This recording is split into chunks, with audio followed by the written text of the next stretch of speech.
আসসালামু আলাইকুম।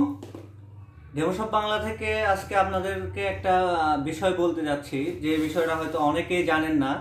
যে আমাদের কাছ থেকে অনেকেই রাইস কুকার অর্ডার করেন। তো আমরা রাইস কুকারগুলো যেভাবে প্যাকেট করি, আমি দেখাচ্ছি একটা আনবক্স করে। এটা হচ্ছে কমপ্লিট প্যাকেট করা। যে অনেকে আমাদের কাছ থেকে অর্ডার করার পরে আমাদেরকে মেসেজ দেন, ডেলিভারি ম্যান চলে যাওয়ার পরে আমাদেরকে মেসেজ দেন যে আমার রাইস কুকার কোনোভাবে ক্ষতিগ্রস্ত হয়েছে বা ট্যাপ খেয়েছে। তো তাদেরকে একটা বিষয় আমি বলতে চাই, যে এই বিষয়টা ডেলিভারি ম্যান থাকা অবস্থায় আপনি প্যাকেটটা আনবক্স করবেন। আনবক্স করার পরে সে যদি কোনো সমস্যা থাকে তখন যদি আমাদেরকে জানান, আমরা ইনস্ট্যান্টলি আমরা সমাধান দিতে পারবো।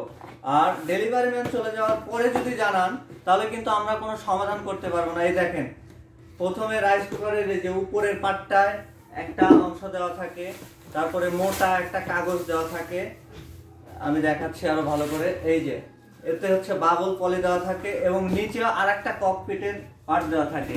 তো সেক্ষেত্রে এখানে মানে আমাদের এখান থেকে চেক করা প্রত্যেকটি রাইস কুকার চেক করা হয় এবং চেক করে তারপরে প্যাকেট করা হয়।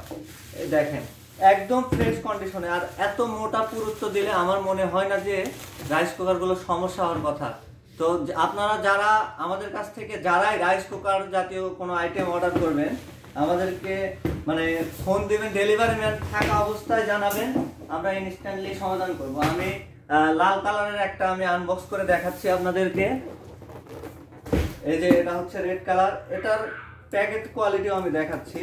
আমরা এত সুন্দরভাবে আমরা প্যাকেট করে দেই যে ক্ষতিগ্রস্ত হওয়ার সম্ভাবনাই থাকে না। তারপরেও কুরিয়ার সার্ভিসের গাফিলতির কারণে অনেকেই আমাদের কাছ থেকে রিপোর্ট করতেছেন যে রাইস কুকার ঠিকঠাক পাচ্ছি না। এই দেখেন, এই যে উপরের পার্টে কিন্তু আগে ককপিট দেওয়া থাকবে, তারপরে মোটা কাগজ, এরপরে রাইস কুকার, আবার নিচে আর একটা পার্টে ককপিট দেওয়া থাকবে,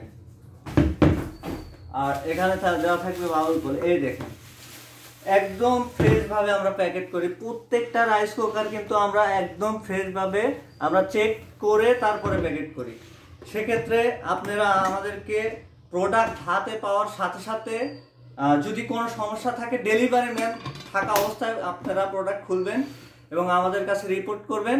আমরা তখন ইনস্ট্যান্টলি আপনাদের সমাধান করতে পারবো। আর যদি ডেলিভারি ম্যান চলে যাওয়ার পরে যদি আপনারা আমাদেরকে মেসেজ করেন বা কল করেন, সেক্ষেত্রে আমরা কোনো সমাধান করতে পারবো না। আর যারা এই ভিডিওটা দেখবেন তারা সবাই মানে ডেলিভারি ম্যানের সামনেই চেক করবেন প্রোডাক্ট। ধন্যবাদ। আসসালামু আলাইকুম।